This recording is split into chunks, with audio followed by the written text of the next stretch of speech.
o laser Tá. tem que apontar pra cá. Tá Aí legal. o pessoal... Agora a gente vai testar o microfone. Pode falar que o pessoal tá lá. Boa tarde, tudo bem? O som tá bom para vocês? Tá muito alto? Tá bom? Quer que aumente? Diminui? Tá ótimo. Então tá. Obrigado. Som no Ah. deles, tá? Tá. Então, às vezes, pensa, preciso falar muito alto, porque é por causa do barulho externo. Não precisa, o pessoal consegue aqui, tá? Bem Tá legal. abafado. Tá? Se Tá. alguém finalizar a palestra antes, Tudo bem. esse. Tá legal. Sim, não precisa se apressar porque alguém finalizou, meu Deus, estou fora do tempo. Não, 50 minutinhos, tá? Tá legal. Se eu passar um minuto também não é o fim do mundo, né? Não. Não vou passar não. Obrigada. Vou levar. Tá. Uma boa apresentação. Muito obrigada. Que horas que eu sei que começa? Vocês vão me dar o ok? Tá.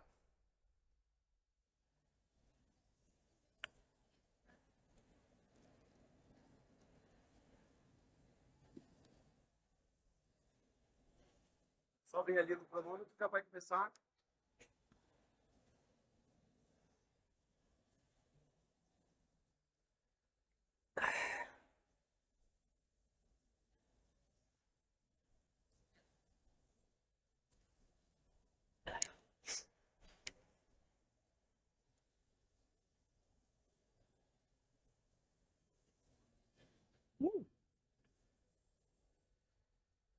Boa tarde, pessoal, tudo bem? Me chamo Cláudia, doutora Cláudia Goulart, e vou falar um pouco sobre o ego não é o seu inimigo. Eu vejo muita gente falando, o ego é o seu inimigo, e eu falo justamente o contrário. Eu estudei nos últimos 20, 25 anos as questões do ego, autorregulação e maestria, e eu mesmo desconstruí que o ego não é o nosso inimigo. Então, eu vou falar um pouquinho a respeito disso. Aqui está um dos momentos que eu mais gosto, é quando eu estou dirigindo na estrada com meus cães, fazendo expedição pelo Brasil afora, com um carro 4x4. E aqui está o meu currículo. Eu coloquei muito pequenininho, porque na realidade isso é um currículo profissional. Mas essa aqui sou eu. Uma mulher que gosta de aventura, que gosta de contemplar a natureza. Isso aqui é uma foto na minha casa, vira e mexe, tem um beija-flor que pousa na minha mão. Eu sou uma mulher que amo ler. Isso aqui é uma parte da minha biblioteca. Sou uma pessoa pet-friendly. Trilheira a pé, trilheira de carro, trilheira de bicicleta, trilheira com meus cães. Então, essa aqui sou eu. E também eu sou uma ex-atleta de tênis de mesa. Mas antes, para falar desse ego, eu vou falar um pouquinho da minha história em apenas um slide. Eu vou tentar resumir um pouco da minha história. Na realidade, eu descobri mais da minha história na pandemia. Na pandemia, a gente ficou muito tempo dentro de casa e eu comecei a fazer conexões das histórias de família, como eles me contavam as coisas, e realmente eu tive grandes descobertas. Minha mãe faleceu quando eu tinha 4 anos de idade, e eu desci com 4 anos de idade, 7 andares de escada, para tentar salvá-la. Só que eu nunca mais vi minha mãe depois. Eu sou filha de mãe solteira, fui gerada em 1959, nasci em 1960, e eu acho que quando eu desci aquelas escadas, eu acho que ali já estava definida a minha profissão, que é ser professora de educação física. Ou seja, o movimento nos salva, andar nos salva, dirigir-se a novas perspectivas nos salvam, tá? Então, aqui, a minha mãe. Nessa época, as mulheres ou elas iam para um convento de freira, uma casa de repouso, para vocês terem uma ideia como é que era, né? Nos anos 50, 60, ou para um hospital psiquiátrico. A minha família optou pela última opção, colocar minha mãe num órgão desses e eu num orfanato. Mas, graças a Deus, Minha mãe tinha uma amiga, ela conseguiu sair, voltar para o emprego dela. Ela tinha um excelente emprego na Petrobras e me buscar. Então, aqui é a primeira foto quando ela consegue me resgatar da doação no orfanato. Só que, infelizmente, essa alegria durou pouco, porque nós ficamos juntas apenas 3 anos e meio. Mas era uma mulher incrível e que me deixou muita força, muita coragem na existência. Por que eu estou falando isso? Porque o ego foi fundamental na minha carreira profissional e na minha vida, entre as pessoas, entre os relacionamentos, entre os amigos. Então, o ego, ele é fundamental. Então, como eu fui morar na casa de uma tia, eu não tinha muita atenção das pessoas, tinha uma biblioteca naquela casa. Quando aprendi a ler e escrever e já tinha mais desenvoltura, aos 10 anos de idade, 2 livros me marcaram muito, que foi o Robson... peraí. Volta.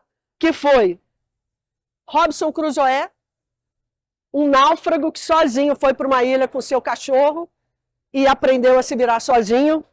E eu não sei se vocês conhecem a Maria Carolina de Jesus, que escreveu Quarto de Despejo. Era uma favelada que superou as suas dificuldades nas favelas, eu não lembro se era São Paulo ou Rio de Janeiro. Então, esses 2 livros, quando eu tinha 10 anos de idade, me marcaram demais. Me deram muita potência para continuar com esse movimento.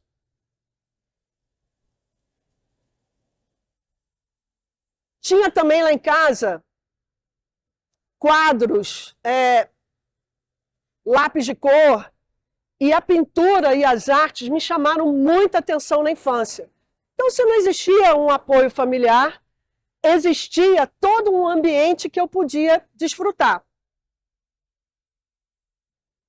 E a outra questão também foi o tênis de mesa. Eu morava em frente ao Fluminense, na época eu morava no Rio de Janeiro, hoje eu moro em Brasília, e o tênis de mesa foi um esporte incrível para mim, porque é uma modalidade que requer foco, atenção.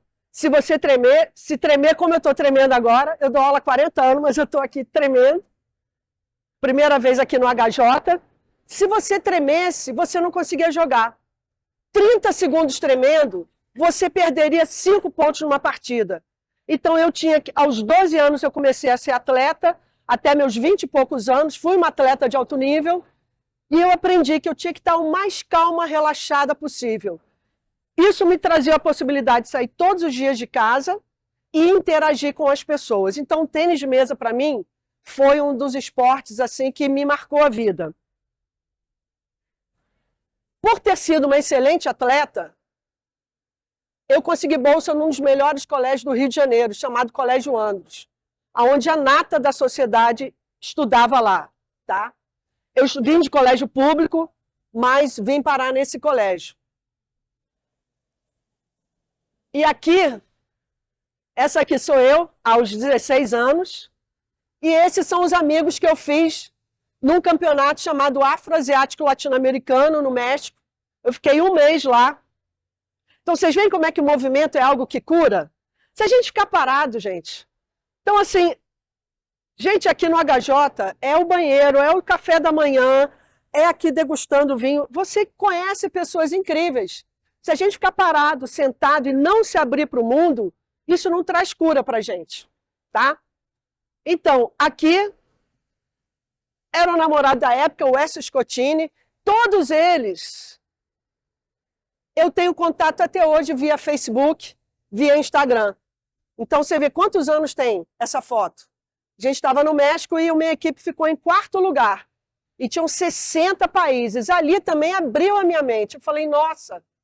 60 países do mundo inteiro, gente da África, Ásia, América Latina, foi um contato que abriu a minha mente.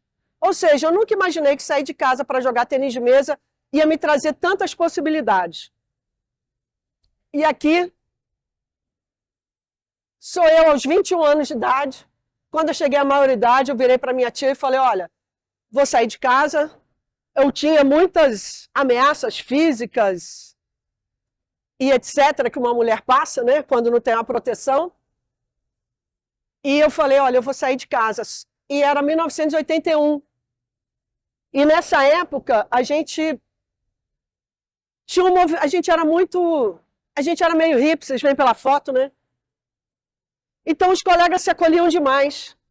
E aí um amigo meu me chamou para morar na casa dele. Mas assim, como uma boa, sem troca nenhuma, apenas por amizade. E eu fui morar, nós somos amigos até hoje, grandes amigos até hoje. E aos 21 anos eu saí de casa. Eu tinha acabado de passar na Universidade Federal do Rio de Janeiro. Lembra que eu falei que eu estudei nos melhores colégios por ter sido uma boa atleta?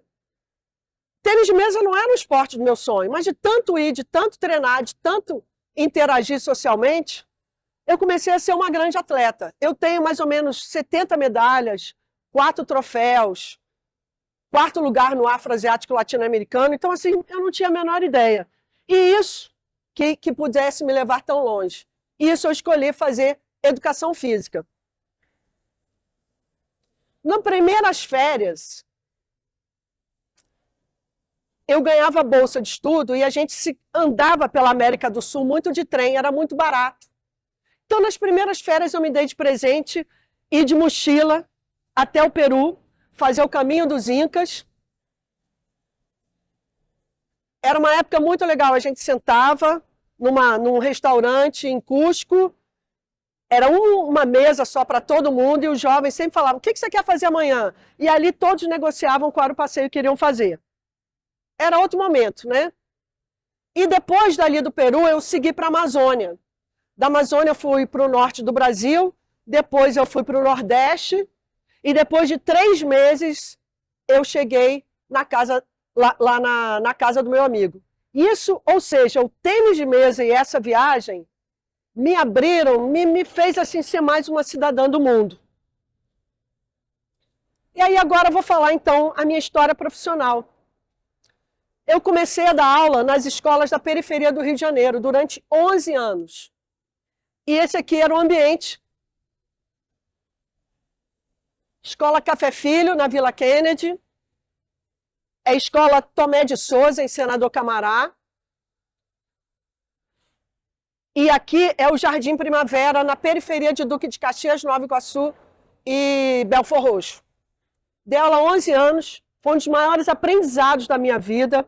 Poder ajudar aquelas crianças da periferia, dar uma aula excelente, ensinar massagem, ensinar esporte, ensinar autoestima, autoconhecimento, ou seja, tudo aquilo que não foi validado na minha infância, eu via o lugar deles, eu via aquela dificuldade deles e eu queria também passar uma esperança para eles. Teve uma vez lá na Café Filho, que é na Vila Kennedy, se vocês forem ver no Google, é um dos locais mais perigosos do Rio de Janeiro. Os meninos ficavam em cima do montinho e eu só dando palavra positiva para eles, porque eu sei que a minha vida também tinha mudado. E eles falavam assim, professora, ninguém pensa na gente, só a senhora. É tão bom ouvi-la. E eu ficava muito feliz com isso, né? Só que todos os dias eu sabia como a pessoa tinha sido assassinada.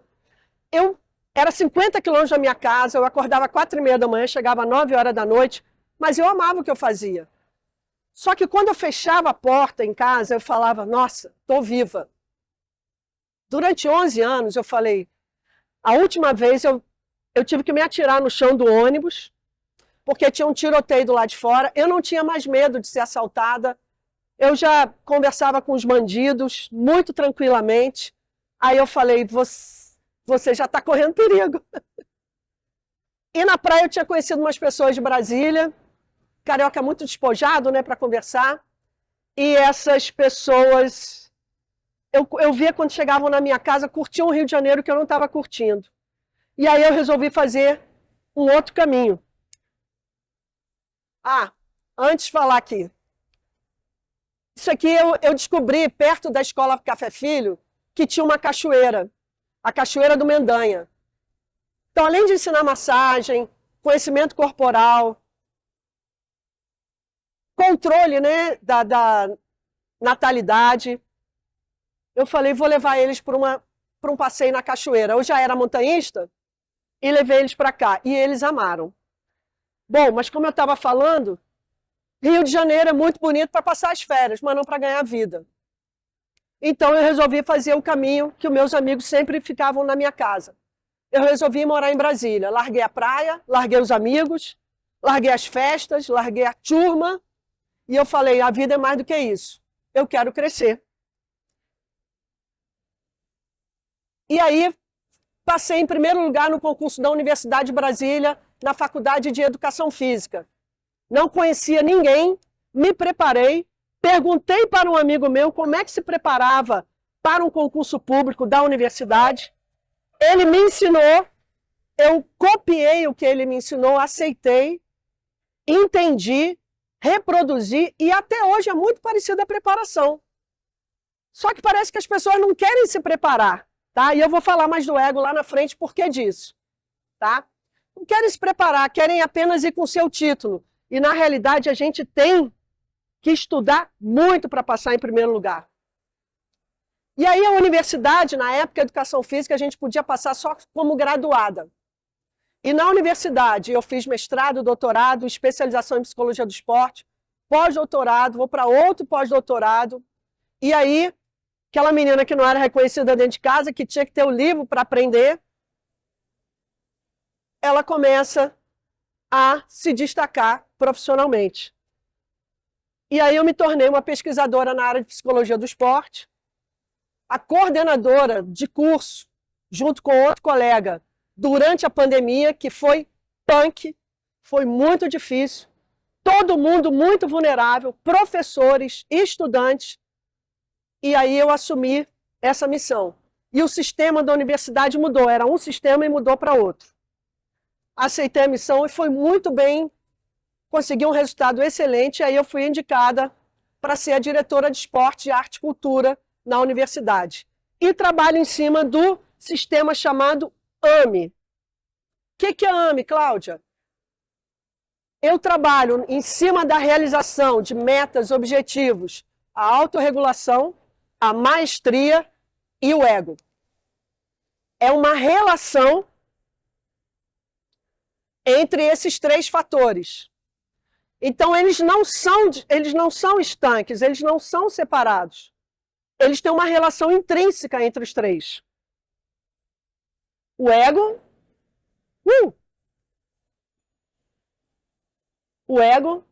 a maestria e a autorregulação na realização de objetivos. Essa é uma teoria da John Dudam e John Nichols, que é a teoria das metas de realização. E eu pesquisei ela durante 2 décadas. Então, a primeira coisa do ego.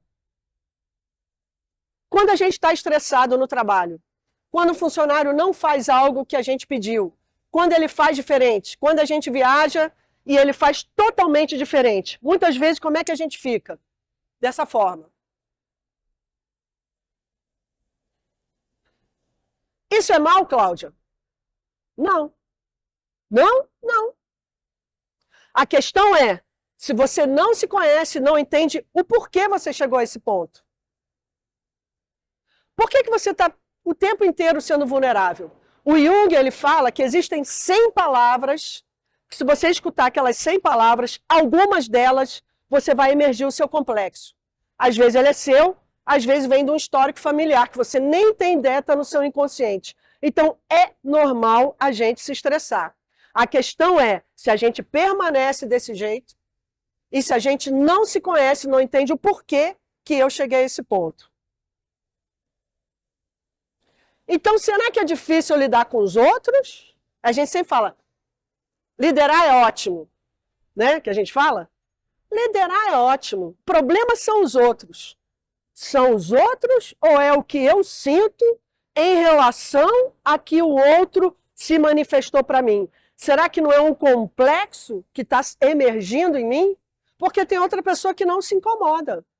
E por que a gente se incomoda? Então isso acontece numa liderança de uma empresa, numa liderança dentro da universidade e numa liderança na sala de aula. Não tem jeito. Relações humanas trazem a manifestação dos nossos complexos. A questão é, ou eu me conheço, ou eu consigo, ou eu fico.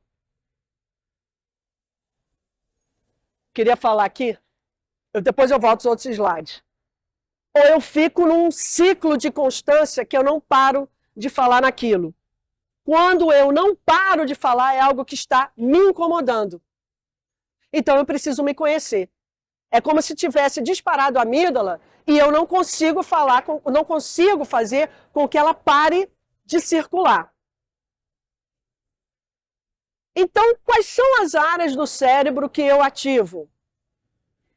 Muitas vezes, quando eu quero resolver um problema, eu ativo áreas demais do meu cérebro. E isso o que vai ocasionar, Cláudia? Vai ocasionar uma, a gente chama de depressão de glicose. Tem muitos testes que o pessoal faz de né, descargas elétricas no cérebro. Só que descargas elétricas no cérebro, quando eu avalio, muitas vezes existe uma conexão elétrica numa área do cérebro que não é muito aquela que é a principal.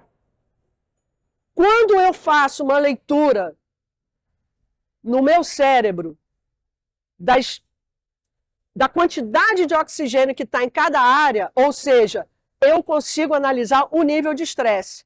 Então, muitas vezes em aula, tem gente que coloca os circuitos elétricos, que é uma avaliação clínica. E para a gente querer uma avaliação do estresse, a circulação sanguínea é muito mais eficiente, dizem alguns autores, como a Cyan Blaylock, que ela trabalhava num laboratório de pesquisa na Universidade de Chicago. E ela escreve isso no livro dela chamado Choke. Tá? O que é depressão de glicose? É quando você começa a utilizar tanta área do cérebro, você tem tanto conhecimento e você quer cognitivamente buscar uma resposta. E ao tentar buscar uma resposta, você está ativando várias áreas do cérebro. E com isso você tem um gasto energético muito elevado, um gasto de glicose muito elevado por conta da corrente sanguínea. E acontece que você estafa. Por isso que eu vou falar da autorregulação. Porque não adianta você querer fazer, se você não parte para uma autorregulação. Você está se conectando com várias áreas do cérebro ao mesmo tempo. O que eu faço então? Eu busco, tem hora que eu estou no meu limite, tem dias que eu tenho que trabalhar de manhã, de tarde, de noite, mas eu sempre tento buscar as artes, a leitura e fazer trilha com meus cães. Sabe aquela frase, menos é mais? Não, eu não posso sair esse final de semana. Não, eu não posso sair à noite. Não, eu não posso almoçar. Teu corpo não dá conta. Você utiliza tantas áreas do cérebro que acaba que você fala, não aguento mais, eu vou ter que dormir. Então, menos é mais. Qual é a sua autorregulação? Eu descobri que a minha autorregulação é estar em contato com a natureza, é pintar e é ler um bom livro. Óbvio que tem equilíbrio. Tem horas que eu faço bem menos isso porque eu tenho um produto para entregar. Eu não estou dizendo que é algo matemático. É algo que você vai observando no seu corpo. Tá? E aí você vai conseguir, com a autorregulação, um equilíbrio entre a criatividade, entre a resiliência e entre o flow. Isso aqui é autorregulação. Cláudia, como é que eu consigo isso? Trabalhando várias áreas do cérebro. A gente é tão, né, a gente gosta de fazer assim, quanto menos eu utilizar esforço energético, melhor o resultado para mim. Então, se eu sei escrever, então eu só vou escrever. Se eu sei fotografar, eu só vou fotografar. Se eu sei dar aula, só vou fazer aula. Quando, na realidade, o nosso cérebro nos coloca em 1001 possibilidades. O que estraga, muitas vezes, é o nosso ego. Que a gente fala, eu já sou tão boa nisso.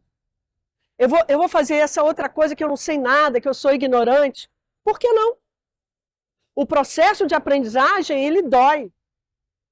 Mas ele é fantástico. Quando a gente vê que a gente pode fazer 1001 coisas. Então, assim, eu tenho 64 anos, com 60 anos de idade, eu comprei um Jeep, coloquei a barraca em cima, coloquei os cães atrás, era plena pandemia, e eu falei, eu vou viajar. E muita gente riu.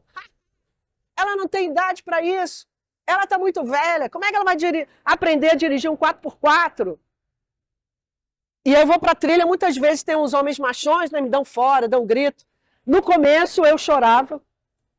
Na segunda viagem eu fiquei em silêncio quando me deixaram para trás na padaria para fazer uma expedição na Chapada Diamantina, saindo de Brasília. Depois eu encontrei com eles na estrada e foi uma viagem incrível. Eu consegui passar por todos os obstáculos. Por quê, Cláudia? Porque eu fiz um curso de 4x4 no final de semana. Eu ainda tenho neurônio funcionando. Vocês também têm. Vocês viram lá atrás, com 4 anos, na hora que eu criei um movimento, eu aprendi e eu marquei a minha vida para ter um movimento. O que mais? Ano passado eu comecei a pintar. A gente acha, né? Não, vai para casa, teu corpo está cansado. Nada, gente. Vocês têm potencialidade para muita coisa. É só a gente não ficar fragilizado com o nosso ego. Ah, eu sou ignorante aqui, eu não vou fazer. A gente tem capacidade de fazer novas sinapses. O cérebro tem muitas possibilidades. E a outra, que seria a maestria, né? Falta o ego ainda, né? A maestria é uma relação entre a autorregulação, entre as experiências vicárias e o ego. O que são as experiências vicárias? As experiências do outro que eu confio. Então a gente, como diz no digital, né? Ah, eu modelei no outro, né? Eu copiei o outro. São as experiências vicárias. Então quando você vê isso em algum artigo, sabe que as experiências vicárias é a gente aprender com o outro. E aí, na maestria, eu tenho 2 caminhos que eu apresento aqui, mas são N caminhos. Cláudio, o que é isso? As pessoas dizem que mentalidade de crescimento é querer aprender. E mentalidade fixa é ficar fixo numa ideia só. Eu digo um pouco mais. A mentalidade de crescimento é ter coragem de atravessar um rio. E atravessar outro rio. E atravessar outro rio. E você não sabe. Tem gente que fala assim, eu sei onde eu quero chegar. E eu digo para você, é uma mentalidade fixa. Por quê? Porque quando a gente anda, quando a gente caminha, a gente nunca sabe aonde vai dar. A gente nunca sabe aonde que a gente vai chegar. É preciso atravessar um rio, é preciso ir para outro degrau, é preciso acreditar, é preciso aprender com o outro, é preciso ter humildade para falar isso eu não sei, isso eu aprendo com você, com alguém que é mais jovem, com uma criança. Você pode ter um título e você fala, nossa, eu aprendi com você. Ontem aqui nós ficamos uma noite aqui tomando vinho até tarde. Que trocas incríveis. Tem palestras maravilhosas. Mas até... É uma cidade que está tão pulsante que hoje no café da manhã, 7h30 da manhã, tinha um economista com o livro debaixo do braço. O ego é o seu inimigo. Aí eu falei, não é possível. Olha, dá licença. Ficou meia hora conversando. Você vai no banheiro, vem uma pessoa, você é nova aqui? Aí já tira aqui a foto QR Code, já peguei teu telefone, vamos trocar um contato. É um local extremamente pulsante. O ambiente, o movimento. Eu imaginava que chegar aqui ia ser desse jeito? Nunca. Então já imaginou eu sair de Brasília e falar, eu sei o que vai acontecer no HJ. E cada vez que eu vier aqui, eu tenho certeza que vai ser diferente. Então, mentalidade de crescimento é saber lidar com a resiliência, tá? Com a autorregulação e saber que você tem um flow no meio da caminhada. Não é dizer, eu sei aonde eu quero chegar e eu vou lutar para isso. Você tem ideia aonde você quer chegar. Mas realmente onde vai chegar é muito mais amplo. Por quê? Porque o mundo é feito de uma diversidade de pessoas incrível. Incrível. Então aqui o que a gente tem? Um caminhar mais fácil que esse aqui, vocês concordam? E tem caminhar mais fácil ainda. Qual é a diferença? Quanto mais eu quiser andar, quanto mais eu quiser conhecer coisas novas, quanto mais degraus eu quero alcançar, mais estratégias refinadas eu devo ter. Trabalhando a autorregulação, a maestria, o ego e as estratégias. Não tem jeito, a gente não sai disso. E aí, eu vou começar falando, então, das questões do ego. Deixei por último o ego, para ver se vocês estavam aí. Ego-aproximação, ele pode ser negativo ou ele pode ser positivo. Ego-aproximação é quando eu me aproximo de você e falo, por que você conseguiu isso e eu não consegui? Eu acho que você é menor do que eu sou maior do que você. Olha quantos títulos eu tenho. Eu me aproximo, eu me igualo a você e eu quero destruir você. Esse é o ego negativo.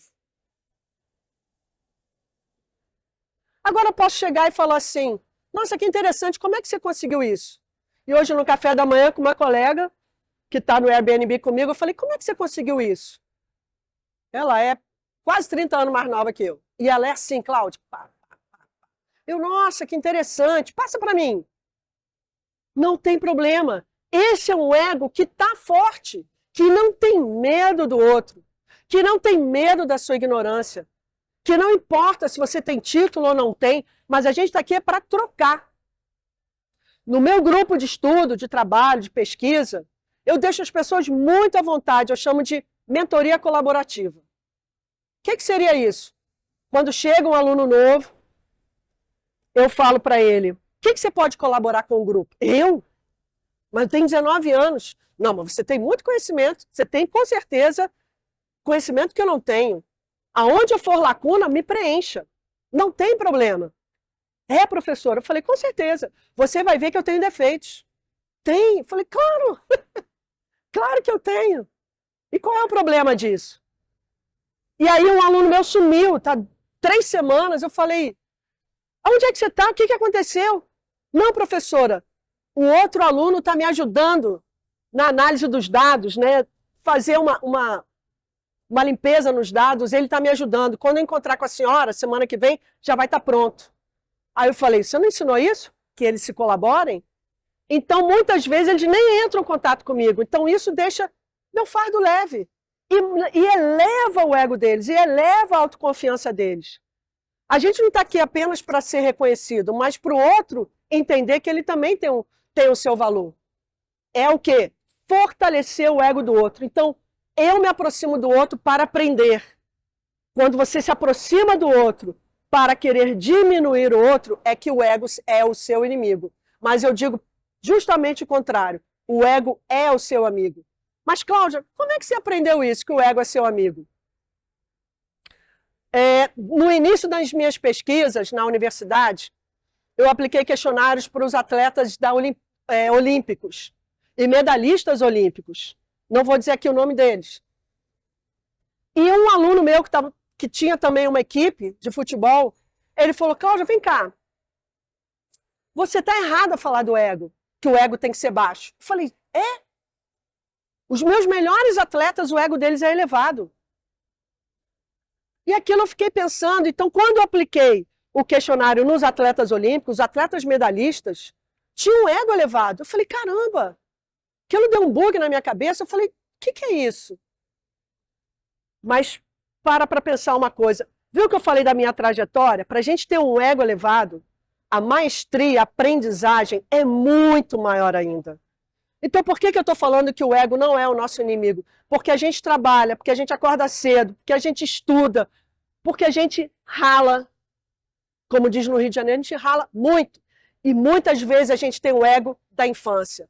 Se eu tivesse permanecido com o ego da minha infância, eu não estava aqui hoje. Eu não estava acreditando em mim. Eu já teria me aposentado. Eu já teria desistido, eu não teria aprendido a pintar, eu não teria dirigido. Cada 10 dias eu dirijo nas férias 3.000 quilômetros. Próximas férias eu quero ir até a Argentina, saindo de Brasília. Estou estruturando, estou organizando. Não é assim, eu vou pelo meu ego. Não, eu vou estudando, eu vou me preparando. Já há 4 anos eu faço isso, eu falo, acho que eu posso agora arriscar um pouco mais. Aprendi a ler estrada, aprendi a ver como é que a ver GPS, aonde eu me hospedo, aprendi a ser resiliente na estrada. Então, tudo isso é uma aprendizagem, tá? O outro ego é o ego evitação. Então, olha só, nós temos o ego que aproxima e pode ter inveja do outro, ser arrogante com o outro,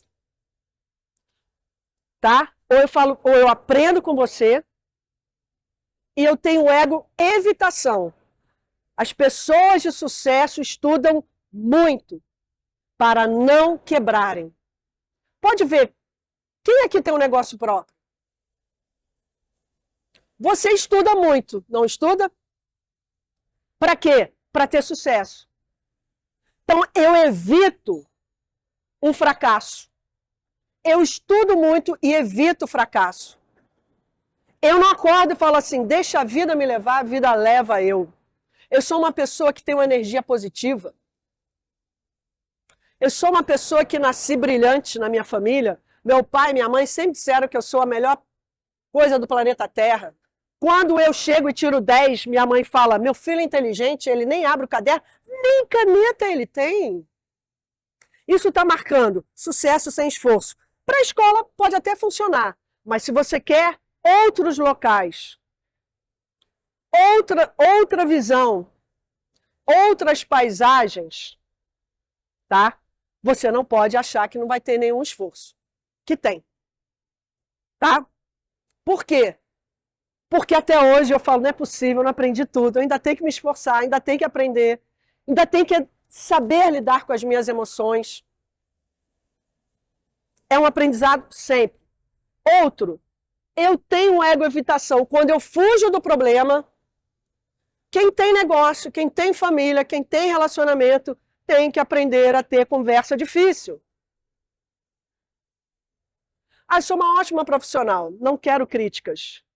Quem você é para falar isso para mim? É um ser humano que está observando. Então, fugir do problema muitas vezes pode ser bom. O quê? Esse negócio, não vou insistir porque vai me levar num local ruim. Ou eu vou insistir, eu vou me preparar mais. Então, evitar, fugir do problema, ele pode ser bom ou ele pode ser mal. Vai depender do seu ego. O outro, medo do desconhecido. Ah, vou abrir um negócio igual você abriu. Parece que dá muito sucesso. E não é assim. Você tem que passar por experiências, autorregulação, aprender, estudar para conseguir um outro lugar. Então, isso aí foi quando eu entrei em crise. Falei, nossa, mais uma coisa para eu aprender, não é possível. E aí eu achei minha cara tão engraçada no vídeo que eu tirei a foto. Então, autoconhecimento, saber lidar com as suas emoções, experiências vicárias e análise dos dados. Ter um hábito, ter uma constância, então, é fundamental. Continuar caminhando, continuar andando, não importa a idade que você está. Gente, hoje a gente vive muito, viu? Eu achava que nessa idade eu estava com o pé na cova, e não é. A gente tem que se reinventar direto. Então, assim, quem está com seus 40, seus 30, seus 20, tem muita estrada pela frente. E fazer só uma coisa só é muito chato. Então, a universidade, o meu trabalho profissional, me trouxe conhecimento na área de psicologia do esporte. Eu estudo há 25 anos motivação e autorregulação. E em 2005 eu estive na Austrália, não conhecia ninguém, e ganhei um prêmio Outstanding da Sociedade de Psicologia do Esporte. Olha como é que o ego ali é importante. Eu fui do outro lado do planeta para um congresso internacional de psicologia do esporte. A Carol Dweck, que hoje tem um livro chamado Mindset, traduzido, mas ela tem vários livros. Naquela primeira foto ali eu mostrei alguns livros, tem livro dela em inglês. Eu já estudava bastante ela e ela abriu o congresso internacional. E eu fui agraciada como a primeira latino-americana, até me emocionei aqui. A primeira latino-americana a ganhar um prêmio, porque eu validei um instrumento motivacional. Eu apliquei numa equipe, fez toda a análise análise fatorial, validei o instrumento e apresentei no congresso. Você tem que apresentar o dia inteiro para as pessoas, para os palestrantes, para os avaliadores, e aí eu ganhei um prêmio. Agora, para a gente ganhar esse prêmio, eles querem saber quem é o nosso orientador, se o orientador é uma pessoa validada no mercado internacional, e o meu orientador tinha livros publicados na Espanha, então eles viram que eu era uma pessoa séria, e fui a primeira latino-americana a ganhar o prêmio Outstanding na Sociedade Internacional de Psicologia do Esporte. Vocês estão vendo a trajetória? Então eu falei, eu vou contar um pouco da minha história e mostrar para essas pessoas que é possível, tá? Fazer muita coisa. E depois, não satisfeita, eu fui convidada para fazer um pós-doutorado em tecnologia da educação. Foi onde eu comecei a me apaixonar pelo digital. Eu reunia com grupos de mestrado e doutorado no digital, na educação, e eles estavam fazendo coisas incríveis. Isso foi antes da pandemia. Foi o que me proporcionou depois ser a coordenadora de curso da universidade, tá? Então, durante a pandemia, eu tinha acabado em pós-doutorado, e eles falaram, Cláudia, você ficou 1 ano fora, agora está na hora de você voltar para ser a coordenadora de curso. E eu falei, caramba, 50 professores doutores, é leve, né? É tranquilo. 1000 estudantes, gente surtando, gente morrendo, e o trabalho foi muito legal. Eram 1000 alunos na faculdade, 50 professores doutores, tá, gente? Não são só 50 professores. Com aquele ego maravilhoso que vocês conhecem. E foi ótimo o trabalho. Até hoje a gente conseguiu. Eu falo assim, tem coordenador que fala assim, eu não vou ser coordenador que eu vou deixar de fazer amigos. E eu falo, olha, eu fui coordenadora e passei a ter mais amigos professores. Foi uma experiência realmente difícil, tive muito que me autorregular. Nem tem foto aqui como é que eu estava na pandemia. Tinha acabado de fazer 60 anos. E era onde todo mundo estava morrendo, né, com 60 anos. Mas foi uma experiência que eu me autorregulei, estudei, me preparei, trabalhei o meu ego e consegui fazer bem feito.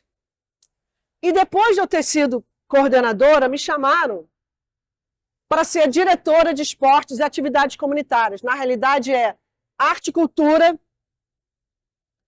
e toda a parte dos CAs e DCE da universidade. 55.000 pessoas, 25 funcionários da equipe, são 3 coordenações, mais a secretaria, e eu assumi mais esse desafio.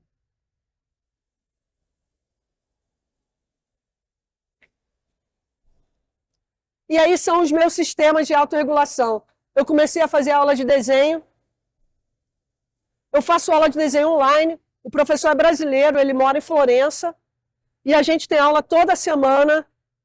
Eu ponho filmagem aqui, ele vê o que eu estou fazendo. Tem um computador que ele vai me ensinando como é que eu vou desenhar. E consegue. Mas por que você não para, Cláudia? Ué, eu estou viva, estou com saúde. Teve gente da minha família que falou assim, por que você não vai cuidar do jardim? Você não para, Cláudia, não vai cuidar do jardim? Eu falei, porque a vida é muito mais ampla do que o meu jardim, né? E a outra autorregulação é eu viajar com meus dogs, Bento, Bidu, um border collie abandonado nas ruas de Brasília, pulou dentro do meu carro, me deu o privilégio de pular no meu carro e está lá adotado. Aqui atravessando uma balsa lá no Rio Tocantinzinho, em Goiás. Aqui é na Serra da Canastra. Aqui acampando num local lá no meio do nada, na Chapada dos Veadeiros. Quase que eu caio aqui.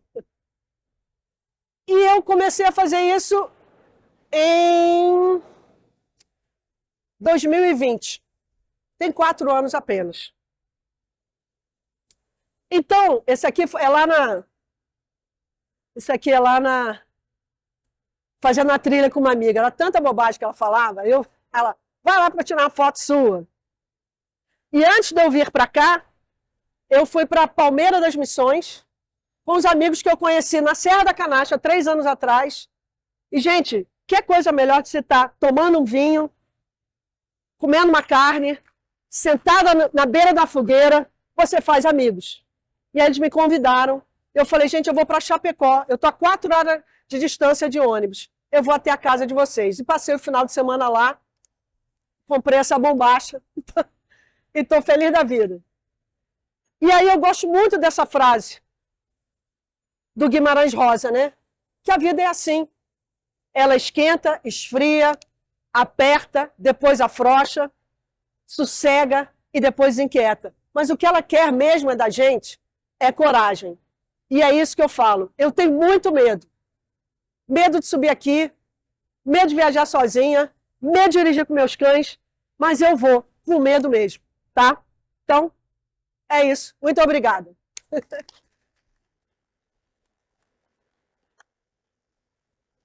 Muito obrigada, gente.